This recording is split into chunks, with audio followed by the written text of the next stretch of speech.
Buenas noches. Cada jueves vamos a ver un pensador y uno no tiene que ver con el otro. El listado, la serie de nombres que yo puse, tiene que ver con preferencias, tiene que ver en el sentido fuerte del término preferencia. Son libros que marcaron mi vida. No son los únicos que marcaron mi vida, pero estos la marcaron. Como puede marcar para un estudioso y un lector un libro y un escritor. Es decir, que le aporta algo siempre.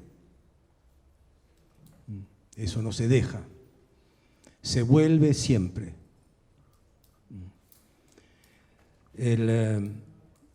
Lo que yo voy a hacer aquí no es contarles en una hora y algo la obra completa ni el pensamiento total de nadie, sino lo que se puede hacer, que es una experiencia de lectura. ¿Qué me produce? ¿Qué produce según mi entender? En este listado hay filósofos, como hay poetas, como hay historiadores. Acá lo que menos importa es el género. No hay géneros en el pensamiento. Hay tradiciones, que no es lo mismo. Hoy vamos a comenzar con un pensador ejemplar. Son todos ejemplares, pero este es muy ejemplar. Se llama Giorgio Colli. Giorgio Colli es muy poco conocido fuera del ámbito en que él se desenvolvió. Es un italiano, piamontés, es de Turín. Yo no sabía que era de Turín. Me enteré hoy que es de Turín porque entré a YouTube y puse Giorgio Colli. Yo de Giorgio Colli vi una foto. Es un señor que podría ser, usando estereotipos, ¿no?, un empleado de correo, con unas gafas de lentes de vidrio, del grosor de vidrio, siempre con traje, camisa y alguna corbata. Da la imagen de lo que era, un profesor de filología y de filosofía antigua en la Universidad de Pisa, empezando a trabajar en la posguerra, en 1948, 9, muere, como dicen, prematuramente, creo que alrededor de 1970 y pico o algo parecido, lo pueden googlear. En YouTube me encuentro con con dos cosas. Una es una entrevista. Giorgio Colli era lo menos mediático que se puede imaginar. Si había un fotógrafo, bueno, nunca había un fotógrafo. ¿No? Un hombre totalmente oculto y discreto. Universidad de Pisa, daba la clase ante 2 o 3 alumnos. Ese era su auditorio. Y me encuentro con una entrevista que le hacen, creo que en la RAI italiana, un periodista insoportable que habla el doble de Colli, sobre Nietzsche. La entrevista, porque Giorgio Colli es uno de los más grandes especialistas mundiales en la obra de Nietzsche, la tradujo del alemán al italiano y tradujo las obras completas, incluidos los fragmentos póstumos de Nietzsche, al francés, con la supervisión light de Michel Foucault y Gilles Deleuze. Él y Massimo Montanari, los dos. Entonces, la entrevista era sobre Nietzsche. El entrevistador sabía un montón de Nietzsche. Colli parece que muy poco. Decía frases breves. Y después hay un video, ese sí que me llamó la atención, que es un video que dura 1 hora y algo, sobre Colley, en donde está filmado Colley, la familia de Colley, los hijos de Colley, los alumnos de Colley, la casa de Colley, y ahí me enteré que es de Turín. Y me sorprendió bastante, porque Nietzsche primero muere en Turín, y después porque otro de los pensadores que tenemos aquí en el listado, Primo Levi, también es de Turín. Y tanto Primo Levi como Giorgio Colley, los dos publican en una editorial que se llama Einaudi, y más o menos por la misma época. Yo ni me quiero imaginar, es decir, me quiero imaginar y no puedo, si se cruzaron en algún momento estos dos colosos por el bajo perfil que tenían, tanto uno como el otro, en las oficinas de este editor. Así que Giorgio Colley no solamente editó a Nietzsche, sino que gracias a él recuperó una obra inconclusa de Nietzsche, que es La voluntad de poder, papeles desordenados, que la hermana de Nietzsche, Elisabeth Förster, nazi, editó e hizo circular en las primeras décadas del siglo XX, y que constituyó un poco el manualcito que necesitaba el fascismo para decir que Nietzsche entendía al superhombre con bigote. Colley y Montanari vuelven a poner un poco en orden estos papeles de la voluntad de poder, aparte de la obra completa de Nietzsche. Esto en cuanto a su tarea. Giorgio Colley, que es profesor de filosofía, filósofo y filólogo, especialista en la antigua Grecia.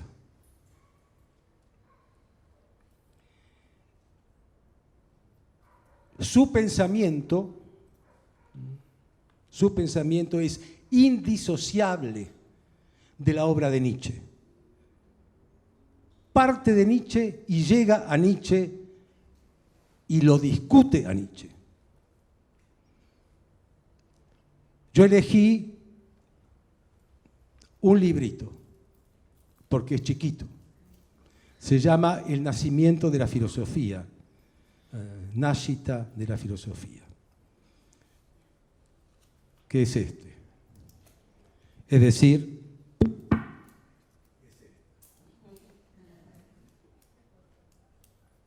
quedó así. Quedó roto. Y así se guarda y así se saca.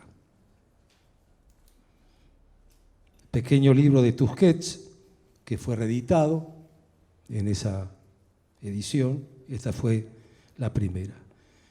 Me acompaña desde hace 35 años. Desde que yo comencé mi labor docente en filosofía, empiezo así, con esto. Cada vez que me preguntan ¿qué puedo leer para comenzar a estudiar filosofía? Digo, El nacimiento de la filosofía de Giorgio Colley. Si me preguntaran, si esto fuera posible, ¿cuál es el último libro que debería leer para terminar con la filosofía? Es El nacimiento de la filosofía de Giorgio Colley. El nacimiento de la filosofía, de esto se trata. Cuando yo ya ni sé por qué ni cómo llegué a Colley, no me acuerdo. En general, no sé quién me pasó la antorcha. Si fue Deleuze, Foucault no fue. Quizás Deleuze, porque Deleuze daba mucho material que uno después podía llegar a descubrir. Yo no recuerdo cómo llegó. Pero cuando llegó, el nacimiento de la filosofía. El tema del nacimiento de la filosofía es un tema nuclear. No solamente es un tema nuclear, sino que es un tema inevitable. Para todo aquel que le interesa la filosofía se va a preguntar, ¿y de dónde viene la filosofía? ¿Dónde nació? ¿Cómo hizo? Etcétera. Y desde que la filosofía es filosofía, siempre hay un relato de cómo nació. Es decir, la filosofía no nace con Adán y Eva. La filosofía no es desde siempre. La filosofía no es algo que vuela y se deposita en la cabeza de cualquier ser humano, de cualquier nacionalidad, de cualquier edad, y lo hace pensar. La filosofía no es algo inmaterial. La filosofía es algo material. La filosofía existe como una cosa, existe como tal. Es decir, no es pensar, no es Rodin. Es decir, la filosofía es pensar. No, se piensa de tantas maneras. La filosofía tiene un nacimiento, nació de un cierto modo. Y bueno, hay muchísimos relatos de cómo nació la filosofía. Y lo primero que siempre marqué, es la diferencia entre nacimiento y origen. La palabra origen es religiosa. La palabra nacimiento tiene que ver con la historia. La palabra origen tiene que ver con el mito. Los mitos hablan de orígenes, cosmogonías, el mito mesopotámico, todos los mitos que se les ocurran, los mitos precolombinos, lo que quieran, hablan de origen, cómo se constituye el mundo, el origen. Es el punto cero de la creación de los mundos, que además tiene como una curvatura. Puede predecir cómo va a terminar o cómo se constituye también. El origen tiene que ver con los dioses, el origen tiene que ver con la divinidad. El nacimiento tiene que ver con la historia. Y la historia no es lo mismo que el mito. El nacimiento de la filosofía. ¿Qué se decía? ¿Qué nos decían a nosotros? ¿Cómo nació la filosofía? En Mileto, un físico, recuerden que físico en la antigüedad, cuando hablo de la antigüedad, hablo de los años 400 antes de Cristo. Tales de Mileto, un físico no es lo que hoy llamamos, no existía la experimentación, ¿no? Sino un físico que entendía que el mundo estaba compuesto por elementos naturales, lo seco, lo húmedo, el aire, la tierra, etc. Un físico llamado Tales, tan ocupado estaba en auscultar como estaba el cielo y las estrellas, que se cayó en un pozo. Este es Tales de Mileto, que siempre se dice, mira, si te casa la filosofía, mira por dónde caminas. Siempre estás ahí en Babia, en las nubes. El filósofo en las nubes. ¿Qué otra cosa nos decía? Era clásico tener una idea del nacimiento de la filosofía que remeda, que copia, imita el Génesis. Un día se hizo la luz. En Grecia un día se hizo la luz. Esta es la teoría del milagro griego. Un día apareció lo que se llama la razón. Llamarán el logos o como fuere. Apareció la razón. Como en el Génesis se separaron las tinieblas, en este caso se separó el dominio del mito y apareció la razón. Y esta razón apareció encarnada en determinados personajes que son los primeros filósofos. La razón, el milagro griego, ¿no? Ocurrió por un milagro. Es decir, el milagro porque no tiene otra explicación que esta ocurrencia extraordinaria que en un momento dado aparece esta entelequia que tiene que ver con lo racional. Esto podríamos llamar, es una versión de la ilustración, una versión ilustrada. La ilustración, es decir, lo que constituyó la razón ilustrada del siglo XVIII, que comprendía la historia de la humanidad entre la oscuridad y la luz. Por eso se llamaba ilustrada, el iluminismo. Para el iluminismo esto era perfecto. El milagro griego es el antecedente del iluminismo del siglo XVIII, de la enciclopedia y todo lo que ustedes ya saben. Esta es una versión ilustrada. Bueno, esta versión ilustrada es una cosa. El milagro griego. Después, otra versión es la versión marxista. Muy importante también porque el marxismo, en vez de pensar en términos de milagro, piensa en términos de materia, de historia, de tierra, de algo que tiene que ver con lo concreto, no con lo abstracto, no con el idealismo. Por lo tanto, el marxismo como tal habla de la historia como la historia de la lucha de clases, por lo que en Grecia, para explicar el fenómeno del nacimiento de la filosofía, hay que explicar la estructura social y económica del poder que hay en Grecia, en las clases que intervienen, el sistema esclavista que había en Grecia, los temas de la aristocracia, los temas de la monarquía, etcétera, esta lucha de clases y además el modo de producción económico antiguo, cómo funciona, que nos va a explicar la filosofía, que nos va a explicar la tragedia, que nos va a explicar el teatro, que nos va a explicar la poesía, que nos va a explicar la arquitectura, es decir, a partir de lo que acontece en las relaciones políticas o las relaciones sociales en la esfera de producción económico, se explica todo.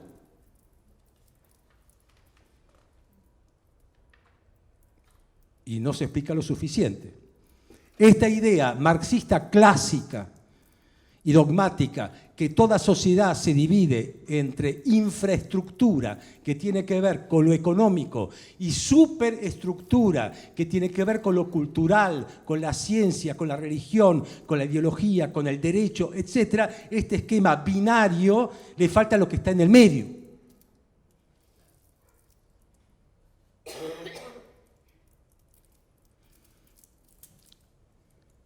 La tercera, por ejemplo, este esquema, como decía, de tipo marxista,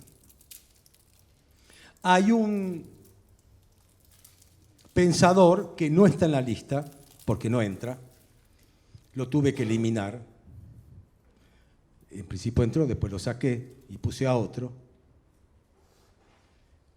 es Jean-Pierre Vernant.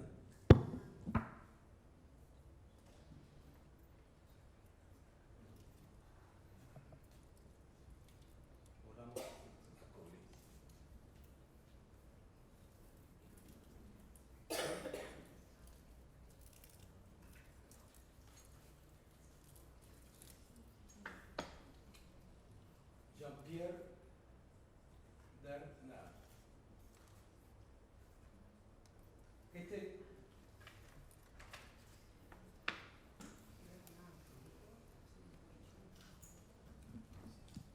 Revolucionó los estudios sobre la antigua Grecia. Pero no es filósofo, se dice antropólogo cultural. Era del Partido Comunista, siempre lo fue, murió, ¿no? Pero su perspectiva es totalmente diferente a este marxismo del cual yo les estaba hablando. Vernant va a estudiar lo que podemos llamar lo político, y lo político no es lo mismo que lo que acontece en la esfera del poder económico. Hay algo de autonomía en lo político. Es decir, lo que va a explicar Vernant, que el nacimiento tiene, les recomiendo, Mito y Pensamiento en la Grecia Antigua y Los Orígenes del Pensamiento Griego. Esos dos libritos que están en castellano, en distintas, ya no me acuerdo la editorial. Pero quiero decir, lo que va a decir Vernant es algo fundamental. No se puede explicar el nacimiento de la filosofía, si se quiere, la filosofía. La filosofía nace con otras cosas, no nace solo la filosofía de la antigua Grecia. No se puede explicar sin entender la novedad histórica y civilizatoria del mundo griego, que es la conformación de una entidad política e institucional que se llamó la polis. P-O-L-I-S. De ahí viene la palabra político, la polis. Grecia introduce en el mundo civilizatorio esta novedad, la polis, y que no podemos traducir por ciudad, aunque se dice ciudad, porque no es la ciudad a diferencia de lo rural, del campo, es ciudad en tanto comunidad de ciudadanos. Es una comunidad de ciudadanos pares entre sí. Esta es la novedad que tiene Grecia. Esto es lo que va a estudiar Vernant. La polis. ¿Cómo se constituye una polis? Y va a traer la novedad que el pensamiento, lo que nosotros llamamos pensamiento, esto que estamos, este listado se llamó maestros del pensamiento. Entonces uno dice pensamiento. El pensamiento no es solamente algo que corresponde a un verbo. El pensamiento es algo material. El pensamiento se toca, el pensamiento se ve, el pensamiento se usa. Para constituir la ciudad de Atenas y Podamo, ¿no?, la arquitectura de la ciudad de Atenas, la renovación que hizo, en vez de la estructura laberíntica, conformarla en una estructura circular con el centro en el ágora, eso es pensamiento arquitectónico. Tiene que ver con el espacio. Lo que va a estudiar Vernant es cómo el pensamiento configura una nueva temporalidad, un tiempo nuevo, distinto en la polis, que lo va a diferenciar de lo que pasaba en Grecia, que pasaba en distintas civilizaciones. Antes era una monarquía. La Grecia arcaica es una monarquía. Es el sistema palatino, palacio, piramidal, en la cúspide lo tienen al rey, el rey que al mismo tiempo muchas veces es el sacerdote, y de ahí baja a la base. El sistema palatino, que estaba en Babilonia, que estaba en el Oriente, que estaba también en la Grecia arcaica, después, por una serie de acontecimientos históricos azarosos, plurales y múltiples, va a transformar su geometría piramidal en geometría circular. El círculo es la base geométrica de la democracia. Es decir, cracia, kratos es poder. Yo sé 4 palabras en griego. Una es kratos, es poder. De los demos. Demo es el municipio. Demo es una entidad que tiene que ver con el territorio. Para que hubiera un poder de los demos, de los municipios, ¿no?, tuvo que haber una reforma del modo en que los griegos se identificaban como colectividad. Eran tribus, consanguíneas, tenía un antepasado común y eran tribus. Bueno, hubo una reforma demográfica de un tal Clístenes en Grecia que va a redistribuir en esta misma época la división sanguínea de tribus con un antepasado común en territorios. Va a ser una distribución territorial en donde las tribus se van a mezclar. Mezcló a la gente de tribus diferentes para instalar la nueva categoría que es: somos miembros de la polis. No somos miembros consanguíneos con otro. Somos miembros de la polis y por lo tanto ocupamos un cierto territorio aunque pertenezcamos a tribus diferentes. Mezcló a las tribus, nada menos. Esta reforma de Clístenes es pensamiento materializado en reforma poblacional. El calendario, la nueva distribución de la temporalidad entre los griegos, el modo en que lo hacen también es pensamiento. Entonces lo que va a analizar Vernant es el modo en que se constituye lo que él llama una experiencia cultural, esta es la palabra, inédita, que es la polis.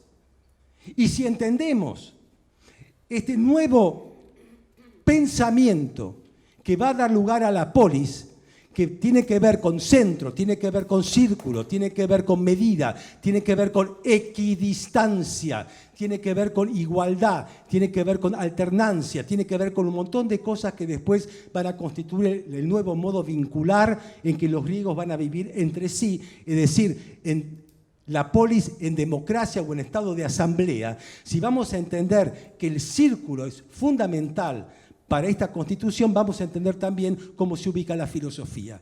Porque la filosofía se va a ubicar en este mundo en donde hay un hay un círculo con un centro. Nadie puede instalarse en el centro de una vez para siempre. El centro es un lugar vacío. Si hay una asamblea, en el centro irá el orador. Y cuando termine de hablar, se irá. Y dejará el lugar vacante para que venga otro orador. Cuando los guerreros, Grecia siempre estaba en guerra, los guerreros, como grupo social, los guerreros, se van a distribuir el botín o las riquezas que capturaron de los vencidos, lo pondrán en el centro y ellos estarán alrededor y lo distribuirán. Y al mismo tiempo harán un ritual de raconto y relato de cómo fue la batalla, y cada uno de los combatientes irá al centro y dirá lo que vio y cómo lo vivió y se retirará. Un centro vacío, ocupado con alternancia. Este tipo de geografía, este tipo de geometría es el nuevo pensamiento en el que la filosofía va a intervenir. ¿Cómo va a intervenir? Bueno, la filosofía no es más que discurso, son palabras, así como lo será la oratoria, como será también el teatro trágico, como será la comedia, como lo será también la sofística, como será la retórica, como será la poética. Es decir, en Grecia lo que va a circular van a ser las palabras. Y van a circular así como discurso. Van a seguir un curso. Es decir, se necesita una nueva geometría política para que pueda haber palabras circulantes. Antes no, antes la tenía el sacerdote, la tenía el rey, venía de Dios, era vertical, era secreta, era esotérica. Atenas va a ser, desde el siglo IV, poco antes, V y demás, exotérica. Se instala el espacio público. Es decir, lo que va a llamar Vernán la secularización o el primer espacio laico que va a haber en la historia de la humanidad. Por eso los griegos siempre son modernos, porque se instaló lo que nosotros conocemos por civilización griega clásica, la primera sociedad atea, palabra griega, teos, es decir, sin Dios. La separación de lo social con lo natural, para empezar. La sociedad no se organiza del mismo modo que el cosmos, como pensaba el pensamiento mítico. El pensamiento mítico es unitario. La comunidad humana se organiza de acuerdo a cómo está organizado el cosmos. Acá hay una ruptura entre el cosmos y la ciudad. Hay una ruptura entre lo natural y lo social, y hay una ruptura entre lo humano y la divinidad. Esa es la novedad. Por eso es tan cercano, porque nosotros vivimos en tiempos bastante similares en cuanto a eso. Para nosotros lo social es una cosa y la naturaleza es otra cosa. El mundo de Dios, para el que cree, es una cosa, y el nuestro mundo. Después hará las mediaciones y las relaciones correspondientes.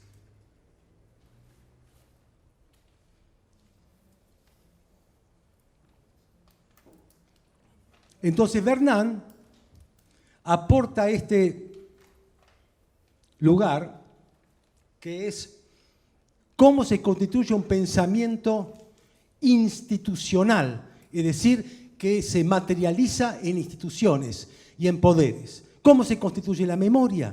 Las nuevas funciones de la memoria. Lo que hizo Vernán fue, estudió psicología con un tipo que se llama Meyerson y estudiaron psicología histórica. Es decir, cómo ciertas funciones que aparentemente son individuales se dan en la historia en forma colectiva, como por ejemplo la memoria. La memoria no es el recuerdo personal, sino que tiene que ver con el modo en que una sociedad piensa el pasado, el presente y el futuro. Colli, ni un pensamiento ilustrado, ni un pensamiento de tipo marxista. Colli introduce la perspectiva nietzscheana.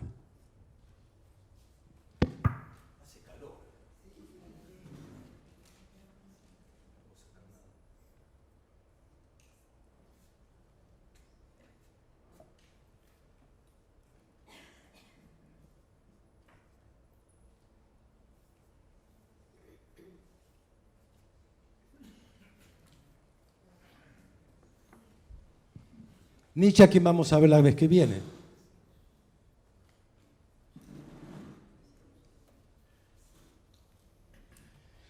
Piensen en lo siguiente. El siglo, en los años entre 600 y 500, esto lo van a tener que firmar, así que después, si no yo me olvido después. 600 antes de Cristo, 500, 600. Pasa algo en la historia de la humanidad. Algo pasa. ¿Por qué? 600 a 500. La India. Se escriben los Upanishads, libro fundamental de la religión y de la mitología y de la filosofía, de la sabiduría hindú. Aparece Buda. En China aparecen Confucio y Lao Tse. Confucio en el norte, Lao Tse en el sur. Confucio como un moralista político, Lao Tse como un pensador de tipo místico. En Babilonia, los hebreos cautivos en Babilonia escriben el Antiguo Testamento. Se escribe ahí.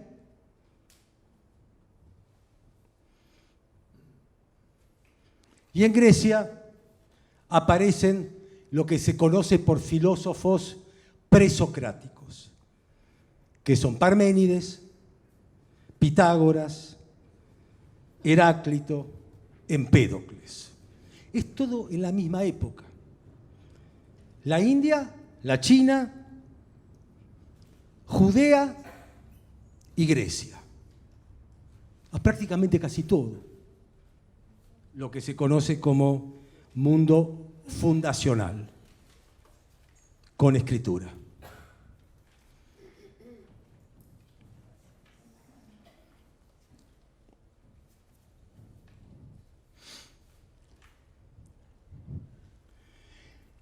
Dice Colley en el nacimiento de la filosofía: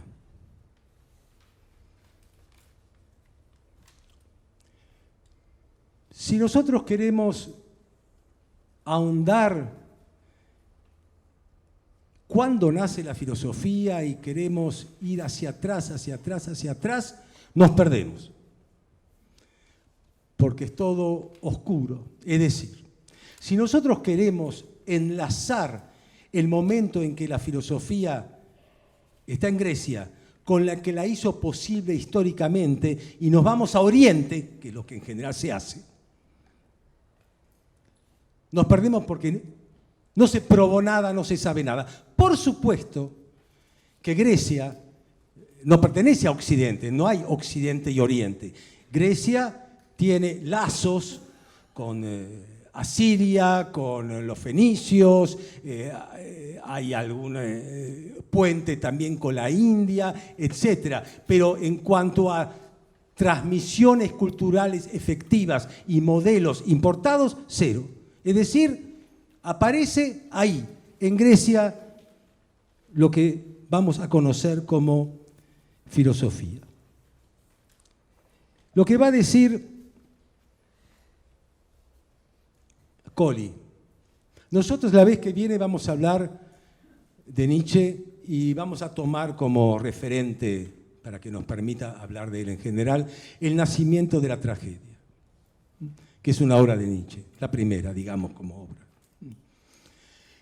Lo que dice Colley en este diálogo que tiene con Nietzsche, ¿no? Una cosa es lo que averiguaba Nietzsche, que es el origen de la tragedia y el espíritu de la música, creo que se llama La Bajada. Y otra cosa es el nacimiento de la sabiduría. Esto es fundamental. Lo que Colley va a hablar acá, en este libro, es de la sabiduría. Y cómo la sabiduría llega a ser filosofía. Por lo que un filósofo no es un sabio. Y un sabio no es filósofo. Los sabios precedieron a los filósofos. Esta es la tesis de Colli. Primero los sabios. Después los sabios van a desaparecer. Y después los filósofos.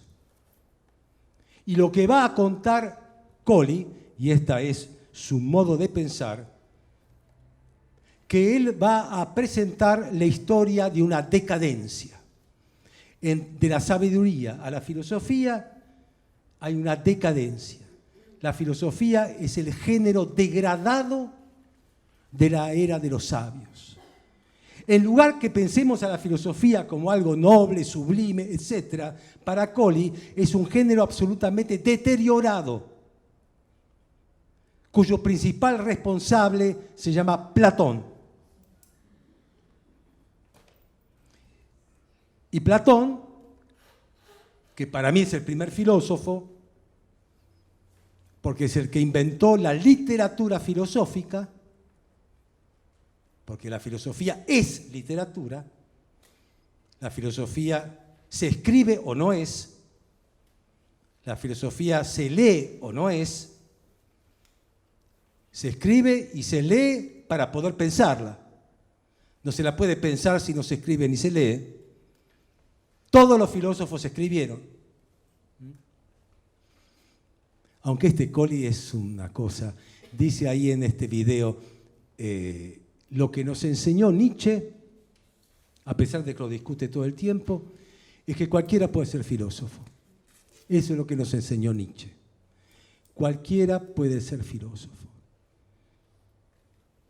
Y dice, Nietzsche es un griego que analiza el mundo moderno. Yo diría que Giorgio Colli es otro griego que analiza el mundo moderno. Se sitúa en ese lugar. Ahora, ¿qué pudo haber pasado en ese mundo griego, ¿no?, de hace 2500 años para que ahí se crea que se encuentra algo que nos puede decir algo? No es una religión. Acá no estamos hablando de religión, estamos hablando de un modo de pensar que no tiene nada que ver con ninguna trascendencia, ni religión, ni espiritualidad celestial. ¿Qué nos puede decir? De hecho, todo aquel que se dedica a la filosofía no sale nunca de Grecia. Siempre vuelve. En el siglo XX tenemos decenas de filósofos contemporáneos que discuten entre sí sobre los griegos. Piensen además que el pensamiento griego clásico estuvo vigente 2000 años, desde el V a.C. hasta Galileo Galilei, en el 1500, hasta prácticamente Descartes. Es decir, toda la escolástica cristiana era o platónica o aristotélica. Todo el pensamiento romano, del Imperio Romano, eran estoicos, o eran epicúreos, o lo que fuere. Para ellos la cultura era la griega. Entonces, hasta la irrupción del modelo científico experimental, el mundo griego era vigente, son 2000 años. Pero más allá de eso ya pasó, porque estamos como 1000 años más. Los griegos es esta fuente permanente de la que se puede abrevar en nuestros días. ¿Qué es lo que ve ahí Colli?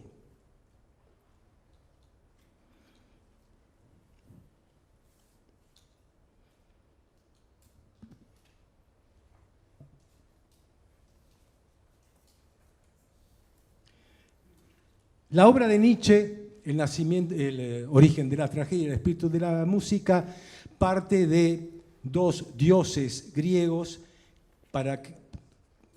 que son para él la piedra inicial de lo que introdujo Grecia en la historia de la humanidad. Son Apolo y Dionisos. Apolo y Dionisos. Entonces Nietzsche va a analizar esta dupla. ¿Qué aporta Apolo y qué aporta Dionisos? Dionisos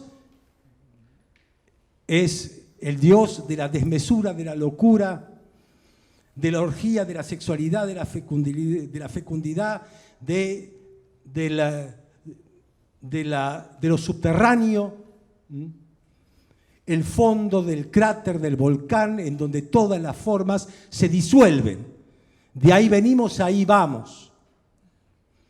Es lo informe, es el caos, Dionisos.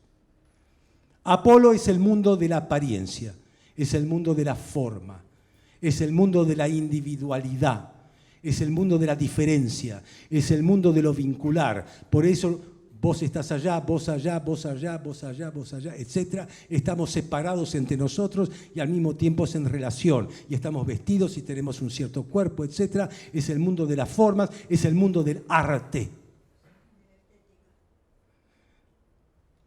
Se aparenta la escultura y Dionisos para Nietzsche será la música, que es lo más etéreo, lo más inmaterial que se parece a ese fondo dionisíaco. Esto es Nietzsche. Empieza Colli el nacimiento de la filosofía diciendo las cosas no son así, no fueron así. Apolo no es apariencia, Apolo no es serenidad, Apolo no es distancia, no es mesura. Apolo es un dios cruel. Introduce el tema de la crueldad en Apolo. Así empieza él. Apolo es cruel. Apolo ha sido llamado el dios de la sabiduría. Y la sabiduría es cruel. En esto Nietzsche ya decía algo.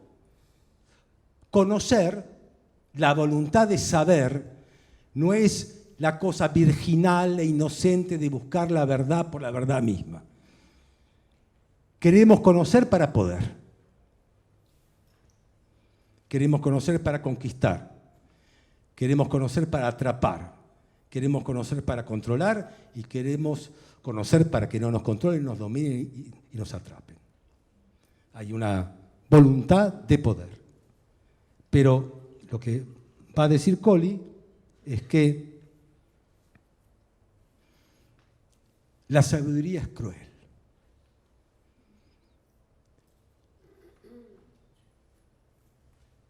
¿Por qué?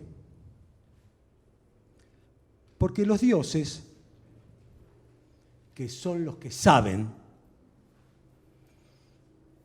no quieren que los humanos sepan. Hay una competencia. El mundo de los dioses griegos y el mundo de los hombres son dos categorías, pero que hay como celos, hay como una tensión, hay como una competencia. ¿Qué es lo que hizo Prometeo? Robó el fuego. Prometeo es el símbolo del orgullo.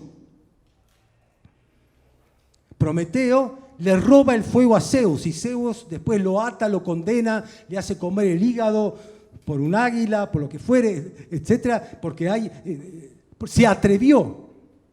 Atreverse con los dioses es algo que preocupa mucho a los griegos. Le preocupaba a Sófocles. Es la historia de Edipo también. Atreverse, ponerse en ese lugar.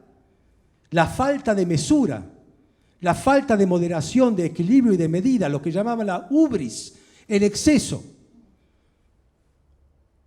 El pretender ser más de lo que uno es, o sea, aceptar la ignorancia, el misterio, y el impoder y el no saber. Aquel que quiere transgredir el límite que los dioses imponen en la distribución de lo que llaman las moiras, los lotes que le corresponde a cada uno. Cada uno tiene su lote. Cuando nosotros venimos al mundo, tenemos un lote. A vos te corresponde ese, a vos ese, etc. Hay un loteo que se llama destino, que tenemos cada uno. No podés salir de tu lote e ir a otro lote. El exceso, la transgresión. Entonces hay una competencia, ¿no?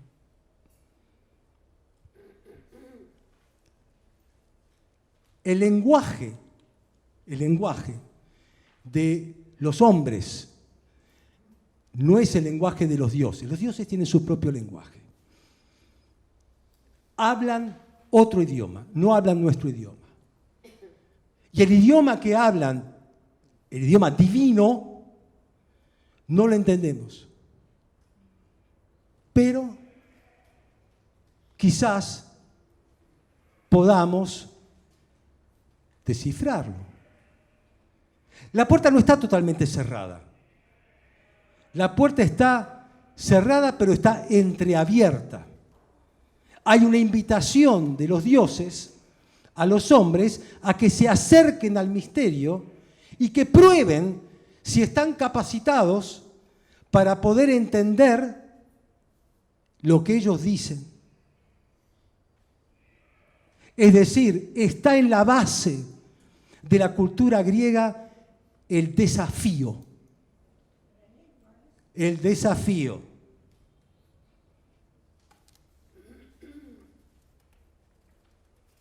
No, ¿viste? Si me distrae yo me voy, me pierdo. El desafío. El enfrentamiento. No hay pensamiento griego si no hay enfrentamiento. Esto está en la base. Ahora, ¿cómo es el idioma divino? ¿Cómo se enuncia? Por eso lo que va a hacer Colley es algo extraordinario. Él, para entender cómo van a ser la filosofía como género literario, como escribía Platón, como escribían Aristóteles, etc., para llegar a la filosofía, dice, la primera institución que va a dar nacimiento a lo que se llama la razón, como decían los ilustrados, es el oráculo. El oráculo es la primera institución. La primera institución en donde se va a dar lo que él va a llamar el origen de la sabiduría. Ahí va a empezar. Porque para ser sabio, un humano, para ser sabio, tiene que aceptar el desafío de los dioses. Uno no es sabio estudiando, ni siendo geómetra, ni nada. Para ser sabio tenés que aceptar el convite, la invitación de los dioses. Y tenés que aceptar lo que ellos te proponen. ¿Y qué proponen los dioses? Adivinanzas. Lo que nosotros conocemos con el nombre de adivinanzas. Lo que vos decías, enigmas. ¿Y cómo se enuncia un enigma? No en nuestro idioma. Por eso, lo que va a decir Colley son algunas palabras de uno de los filósofos para él sumamente importantes, que es Heráclito, el oscuro. El oráculo y los dioses no hablan directo, no hablan frontal, hablan oblicuo, como en diagonal. Es decir, parece como hablamos nosotros, pero en realidad hablan oblicuo. Si vos lo tomás al pie de la letra, es posible que te equivoques. Y si te equivocás, ponés en juego tu vida. Lo que dice Colley es que la historia, lo que se contaba era que aquel que pretendía la sabiduría y aceptaba la invitación de los dioses, si se equivocaba y era derrotado, la humillación era insoportable. Bueno, se dice, una de las leyendas de la época es que Homero se mató, porque no adivinó este asunto de los piojos, que después ya me olvidé. La respuesta eran los piojos. Es decir, lo que uno lleva y no atrapa y todo ese tipo de cosas.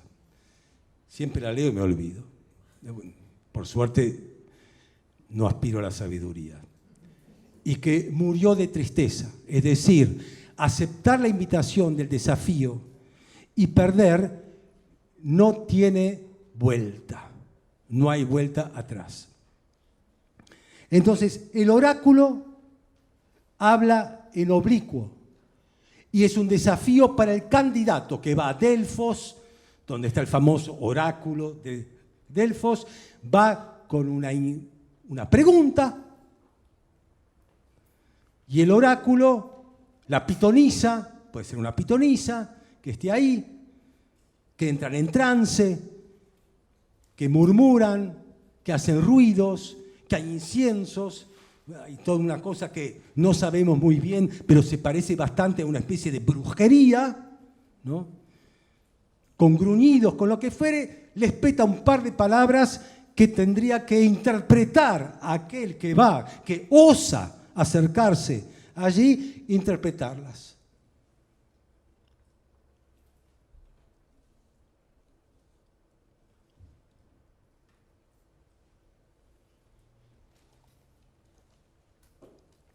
Por eso dice la crueldad de Apolo. Apolo es el dios de la sabiduría. Apolo es el dios de la sabiduría, por lo tanto tiene que ver con la palabra. Y dice, Apolo es cruel, ¿por qué? Porque hiere de lejos.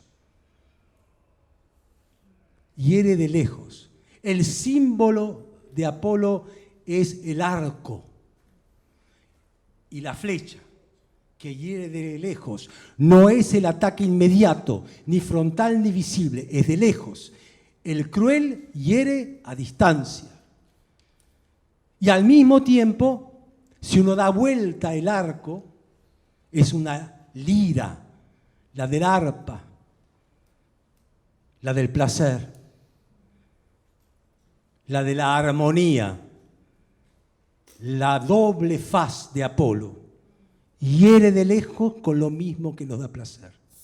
Depende de cómo venga ese día.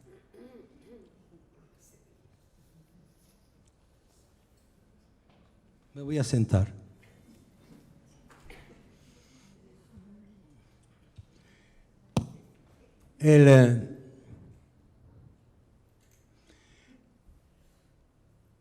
Colli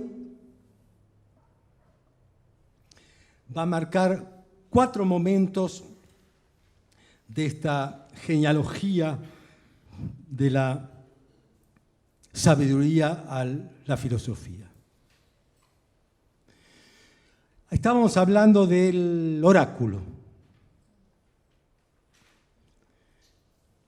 Todo este asunto oracular, brujeril, etc., hace que Colli le dé una especial lugar a la locura. Ahora, la locura no es estar chiflado. Es lo que llama, en términos griegos también, la manía. Manía y mántica. Mántica es adivinación. Los griegos de esta Grecia preclásica, ¿no? Y esto lo va a retomar Platón, para quien el eros es también una manía, nos vuelve maníacos.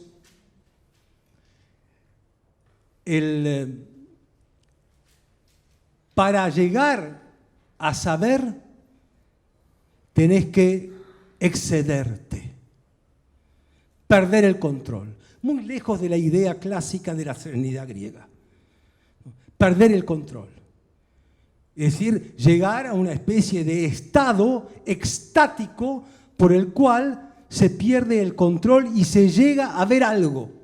Pero tenés que desarmarte y entregarte a este camino. ¿Qué camino es ese? Y no se sabe, porque hablan de los chamanes, hablan de culturas que provenían, hasta el yoga de la India pertenecía a los ejercicios espirituales de estos primeros supuestamente sabios, etc., pero perder el control. Es decir, que la locura no es algo que nos hunde en la oscuridad, es algo que nos puede dar la luz.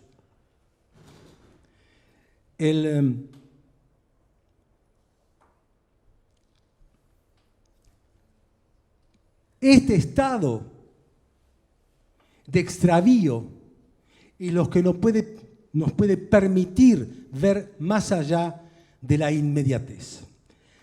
La mántica, la manía. Acá tenemos a dos personajes que son importantes en el mundo griego oracular.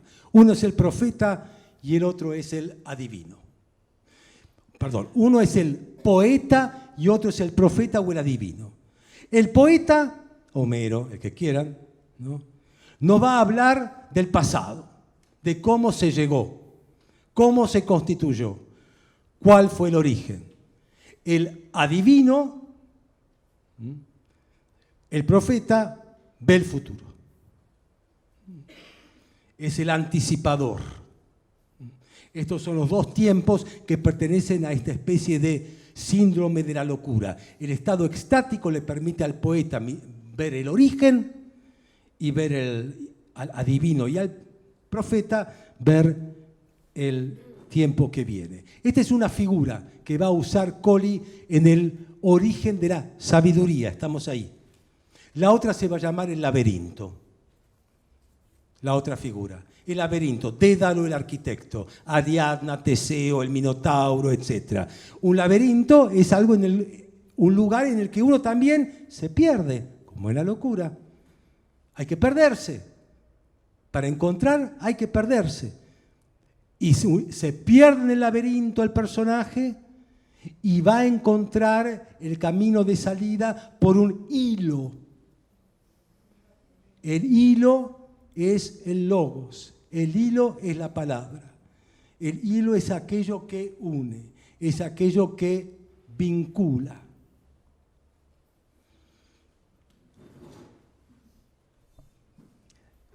El tercer elemento va a ser el enigma.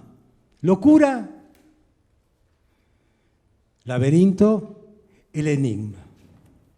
Es ahí donde interviene el lenguaje oblicuo.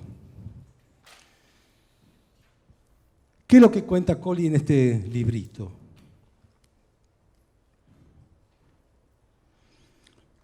El aspirante a sabio osa responder a los dioses y a su lenguaje oracular en una situación desafiante. Puede ganar o perder. Y lo que va a contar es cómo este proceso en donde hay una relación entre la divinidad y lo humano, porque hay una relación, es esta relación, se va a ir perdiendo. Es decir, que la parte divina se va a ir alejando, va a tomar distancia, va a ir desapareciendo, pero lo que no va a desaparecer es el ritual del desafío entre dos palabras enfrentadas.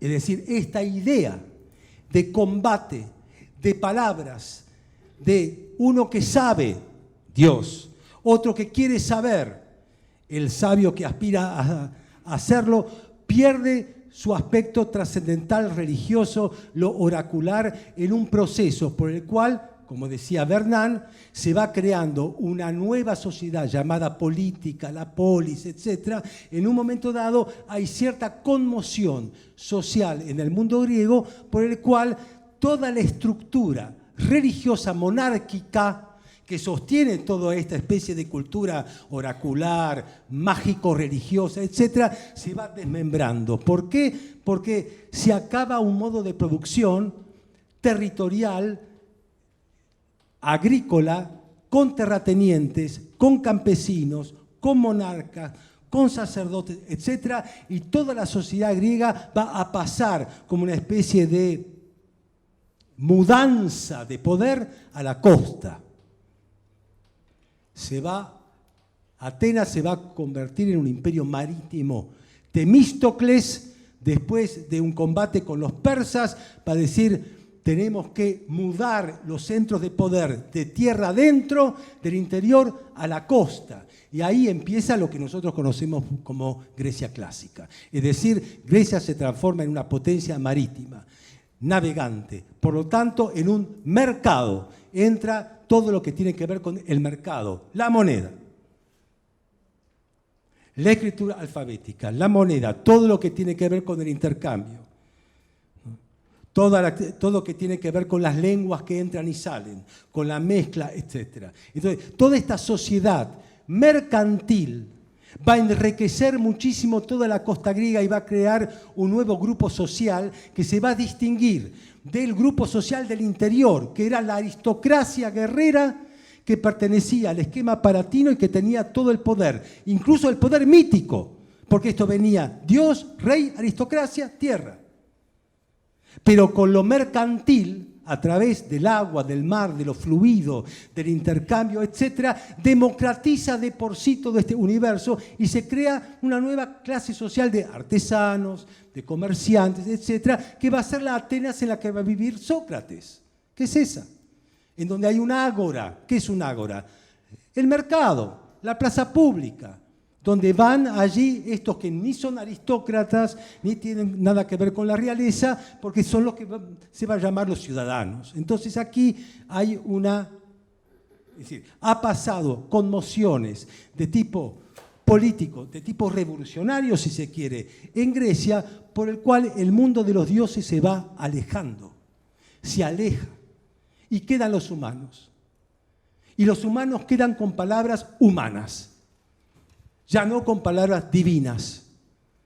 Y estas palabras humanas van a repetir este ritual desafiante y combativo de confrontar palabras entre sí. Esto se llamó dialéctica. Y se pasa del universo religioso, del enigma oracular, laberíntico, etc., a lo que conocemos como dialéctica. Es la confrontación entre dos emisores de palabras que se desafían entre sí para ver quién vence al otro, a través de una contienda oratoria y verbal. Oratoria.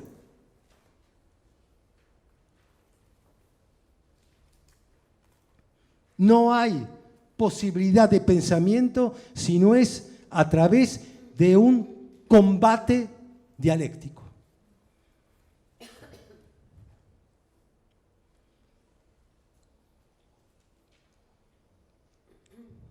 Para Colli, este pasaje del mundo en el que lo divino se confrontaba con lo humano y lo humano con lo divino, al pasar a ser meramente, solamente humano, hay algo que se pierde. Y es sumamente difícil, leyendo a Colli, ya sea en este libro, como en algún otro libro, como Filosofía de la Expresión, un libro, bueno, como es lo de Colli, fuerte, intenso y oscuro, ¿no? ¿Qué se pierde? Dice que algo se pierde, se va a perder y se va a perder cada vez más, porque en un momento dado, esta dialéctica que confrontaba a dos personajes que se miran como una payada filosófica, ¿no?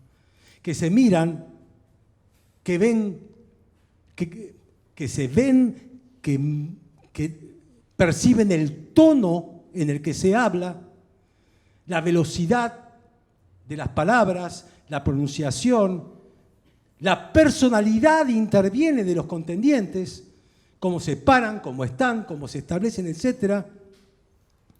Hasta esto, en un momento dado, se va a ir esfumando por la importancia que va a adquirir en esta Grecia, en esta polis, en esta ciudad institucionalizada en organismos políticos, en donde la importancia que va a tener la escritura.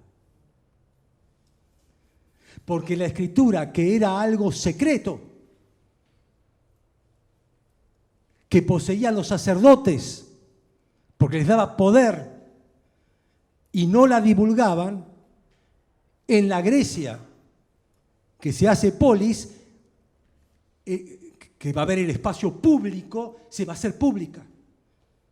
Las leyes se emiten públicamente, los códices se emiten públicamente. Se accede a las reglas y las normas de la sociedad en forma pública, explícita y exotérica. es el uso público de la escritura. Por lo tanto, la escritura pierde toda sacralidad. Se vuelve profana, se vuelve secular.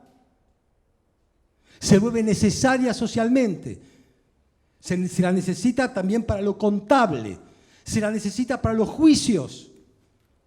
Porque todo este mundo mercantil es un mundo conflictivo que necesita de jurados, necesita de jueces, necesita para dirimir las cuestiones de los conflictos que hay entre precios, calidades, mercaderías, etc. Es decir, hay instituciones para eso. Es todo un mundo, el ateniense, que se despoja de sus ropajes religiosos y va a instalar instituciones que podemos llamar modernas. La Asamblea de los 500.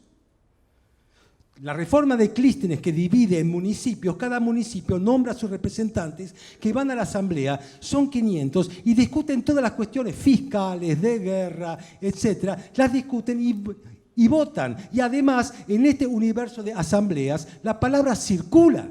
Por supuesto circula, como les había dicho antes. Pero para que esto circule y para que se vote una cosa o se vote otra cosa, ¿no? Hay un argumento que tiene que triunfar. Y son varios los argumentos que están en disputa. Y para que triunfe un argumento hay que saber exponerlo. Y la exposición de los argumentos no es algo natural, es algo que se aprende, es un arte. La dialéctica es un arte. Y este arte hay que aprenderlo. Este arte se transforma en una técnica y hay quienes van a enseñar esta técnica oratoria para poder convertir tus ideas en argumentos audibles que puedan atrapar al oyente, que en realidad es tu adversario. Aunque no sea tu adversario, lo tenés que convencer, no solamente vencer. Convencerlo, es decir, que te dé la razón, que se entregue. En una asamblea se tiene que entregar. Y para eso vos tenés que convencerlo, persuadirlo. Hay musas de la persuasión, hay musas de la seducción. ¿Cómo seducir? Bueno, para enseñar estas artes de la palabra estaban los sofistas. Los sofistas eran los maestros de cómo argumentar. No son los maestros que te van a enseñar dónde está la verdad. Son los maestros que te van a enseñar a que tu argumento parezca verdadero, no importa cuál fuere. Su valor no está entre verdad o mentira, sino entre eficacia e ineficacia. Y para esto hay un arte. La sofística y después también los maestros de la retórica. Pero mientras la sofística te enseña a argumentar a vos frente a otro en una especie de combate dialéctico, la retórica va a enseñar a exponer tus argumentos y a atraer a las asambleas a los oyentes de un auditorio colectivo, solo frente al auditorio colectivo. Todas estas artes, artes de la elocuencia, de la oratoria, de la erística, de la sofística, etc., van a ser expuestas en todos los asuntos comunes de la colectividad ateniense, ya muy lejos de ese aura religioso que tenía en sus orígenes oraculares. Ya estamos en un plano político, usando esta dialéctica, en donde el que pierde no se mata, simplemente pierde. Pero no solamente pierde, sino que acepta que pierde. Porque de lo que se trata es de aquel que se te opone con la argumentación, que se contradiga, que hable contra sí.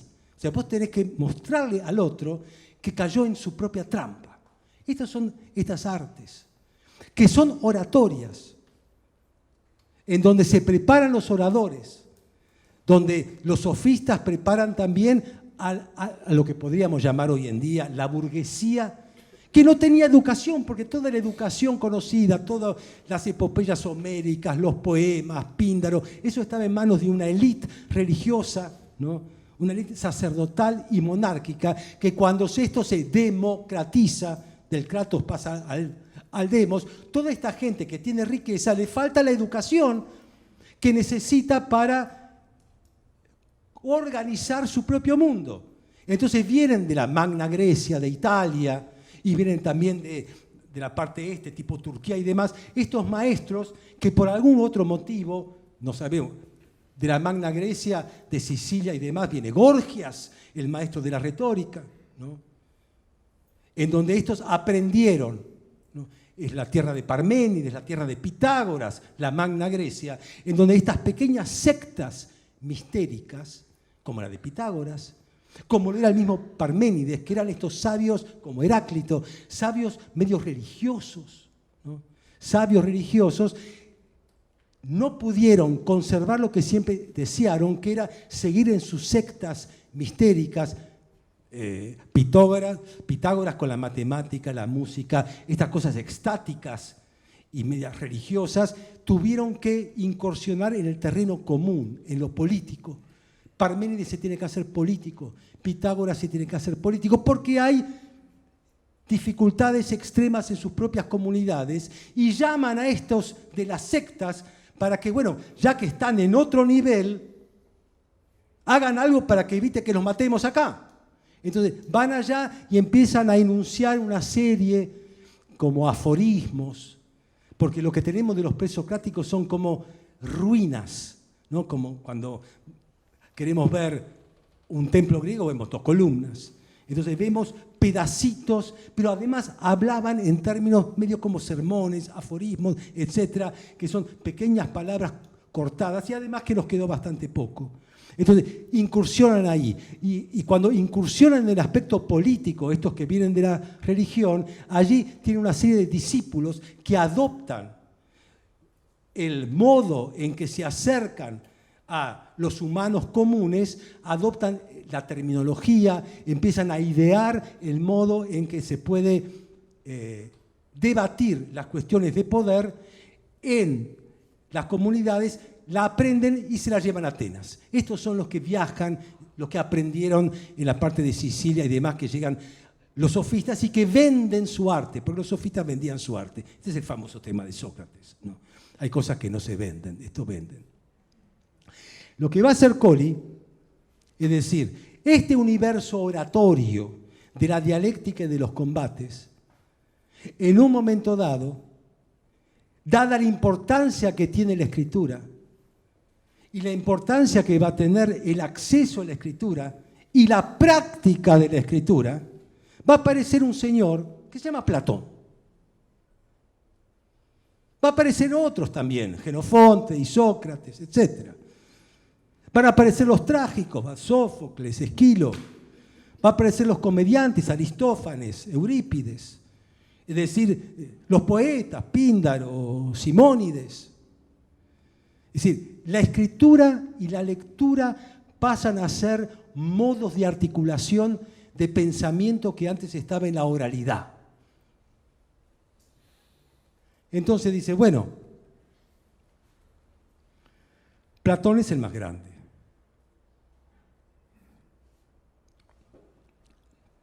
Y el culpable. Platón dice en el Fedro, la filosofía. Platón es aquel primero que emplea la palabra filosofía. Filosofía, es decir, no sabiduría. No sabiduría. Es decir, algo que tiene en cuenta la sabiduría, pero que no, el filósofo no es sabio, como ya dije en un principio. El hecho de escribir ya te condena a la ignorancia. Por más que hables de la sabiduría, estás en la ignorancia. Porque no se puede llegar a la sabiduría con una materialidad perenne, corruptible, como la escritura en un papiro, en un pergamino, o en una piedra, etc. No se puede llegar. ¿Por qué? Un texto no habla. Un texto lo lee cualquiera. ¿Y cómo quiere? Y hace el uso que quiere.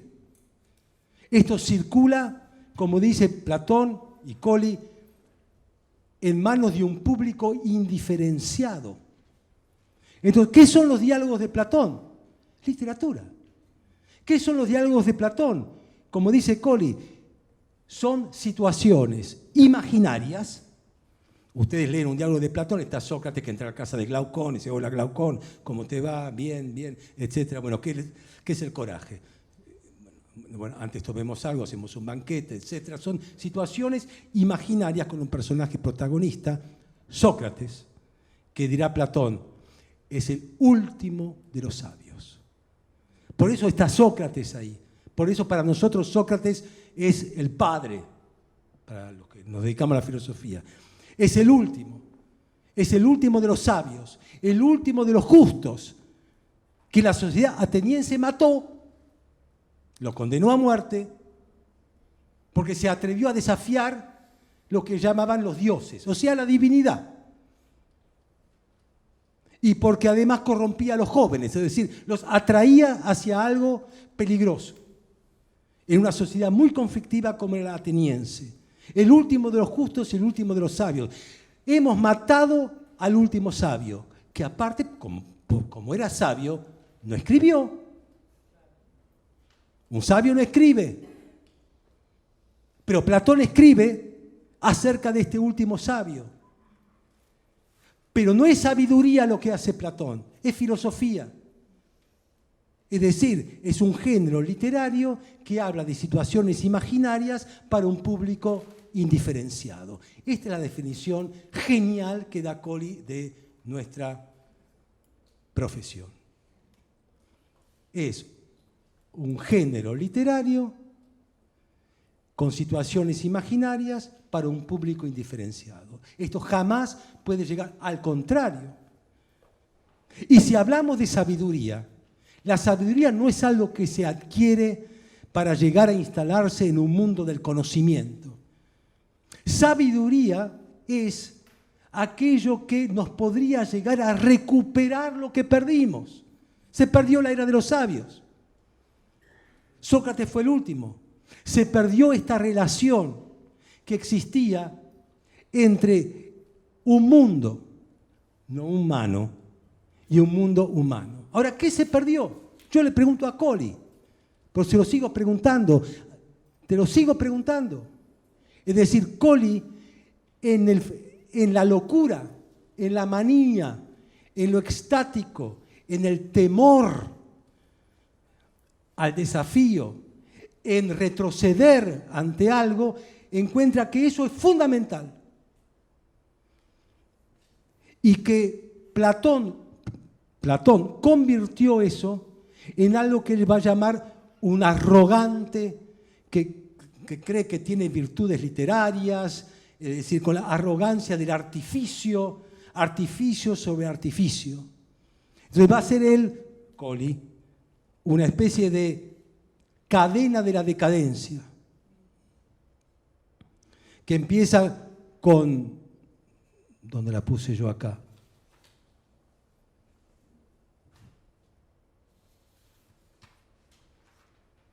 Yo tendría que estar en una cosa más alta para poder sentarme, porque si me siento no los veo. Ustedes no me ven, mejor dicho.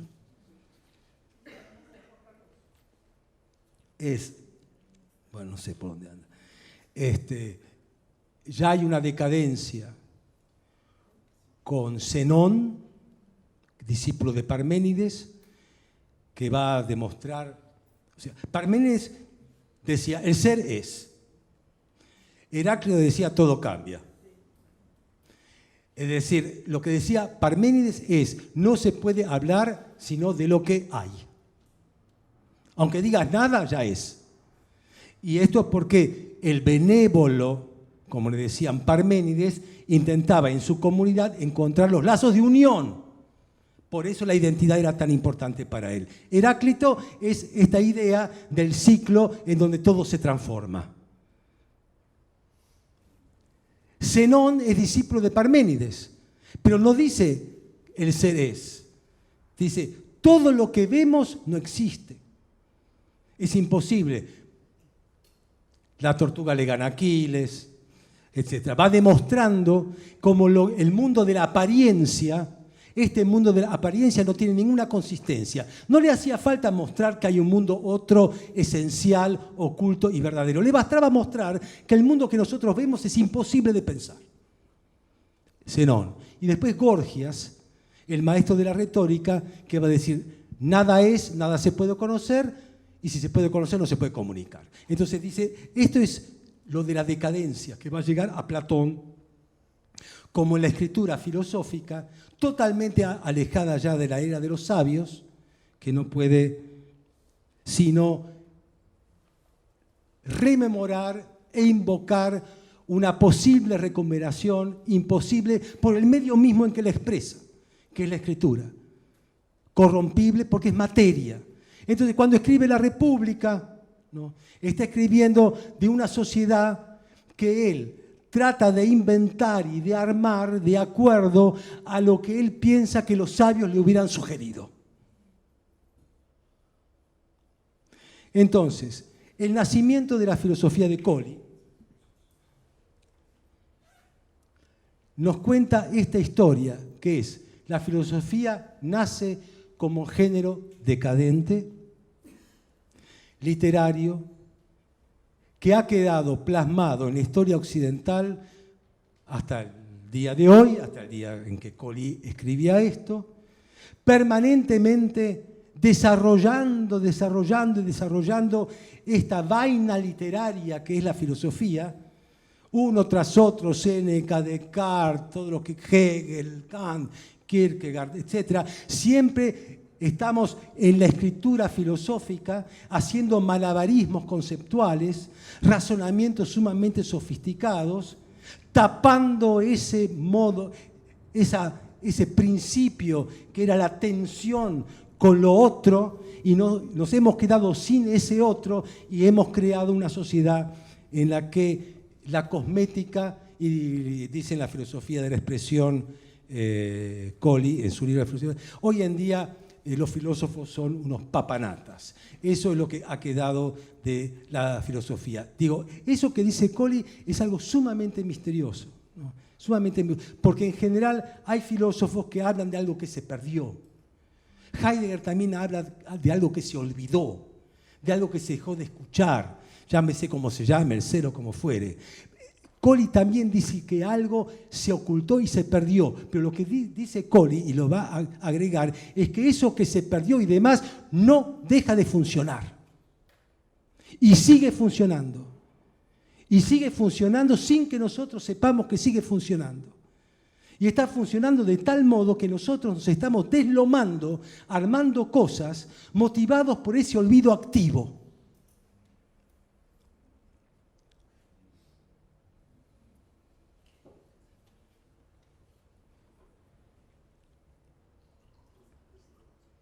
Bueno, queridos amigos, la verdad,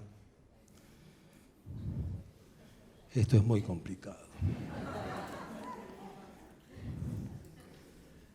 Es muy complicado. Esto hay que volver y volver y volver y volver y volver y no vamos a volver. O volveremos con otros nombres, qué sé yo, pero es mucho mejor que escucharme a mí, por supuesto, es leer esto, porque es mucho más claro. ¿Alguna observación, pregunta? ¿Quejas? No.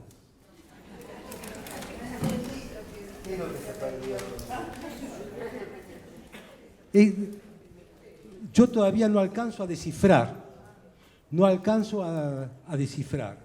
pero hay una realidad, que no es la realidad del mundo de las ideas, no es eso. No. Hay un fondo, que es la vida, que el modo en que nosotros lo pensamos, la ocultamos. Algo que tiene que ver. Nosotros creemos que podemos dominarla. Y la vida no se deja dominar, pero creemos que podemos dominarla. Como sea, con el conocimiento. Creemos que el conocimiento es para dominar la vida. Creemos que el conocimiento hasta hoy en día puede generarla. Creemos que el conocimiento, es decir, nuestra capacidad racional de humanos, que tiene voluntad de saber puede llegar a dominar. Y para Collie es la perdición. Porque si tuviéramos el coraje de, como tuvieron aquellos que se enfrentaban y arriesgaban hasta su vida, digamos, en el enfrentamiento con eso otro, pues no pensemos en dioses como ángeles, con eso otro, ¿no? En el que la sensación que se tiene frente a eso otro no es una sensación de un asombro tranquilizador, es inquietante. Hay una inquietud que nosotros estamos reprimiendo. Hay una inquietud que tiene que ver con la vida que nosotros no la soportamos. Ahora, si uno se pregunta, bueno, Collie, háblame más de esa inquietud. Él va a hablar de los efectos de ignorarla. En la filosofía de la expresión, habla de los efectos que está en ignorar la inquietud. Pero la inquietud en bruto no sabemos cómo es. Él no es un pasajero que vio la inquietud, baja a la estación y dice, miren, la inquietud es así. Pero que hay un fondo que tiene que ver con la vida. La palabra es la vida. Con la vida hay un fondo ahí inquietante, lo que no quiere decir terrorífico necesariamente, pero que tiene un aspecto que nos puede dar mucho temor, que nos muestra algo que a nosotros nos hace quizás chiquitos, que nos muestra lo que no podemos y lo que nunca podremos, que nos muestra desvalidos, pero no en el sentido de huérfanos, que nos coloca en el lugar en el que estamos, en el universo. Es decir, pero eso tiene como una vibración. Y esa vibración y esa inquietud, aquellos sabios eran sabios no porque sabían, sino porque se atrevían a acceder a ella. Se atrevían. Y al perder esta tensión, cuando decimos lo divino, no estamos hablando de dioses, estamos hablando de otra cosa que no tiene que ver con nuestra capacidad cerebral, sino que nos supera.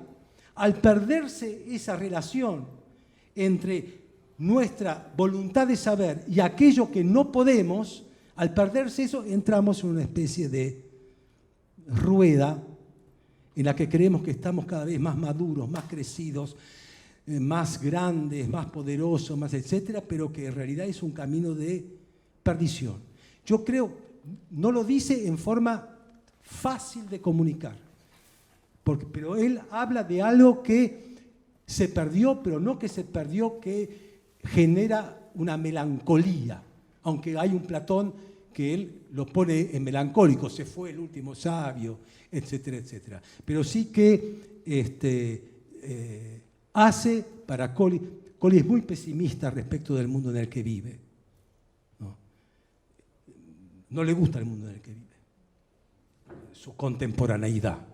Y dice que esto es porque no es tan ingenuo como para echarle la culpa a algo en particular, pero que hablando de filosofía, que es lo que él se mete, como después va a hablar de Nietzsche, ¿no? Que para él es el hombre que rompió con toda la tradición, él va a decir, allí en los griegos hubo el origen de la sabiduría, es el origen que tiene que ver con la locura, con lo extático, con la manía, con el fuera de sí, que nosotros no hemos soportado.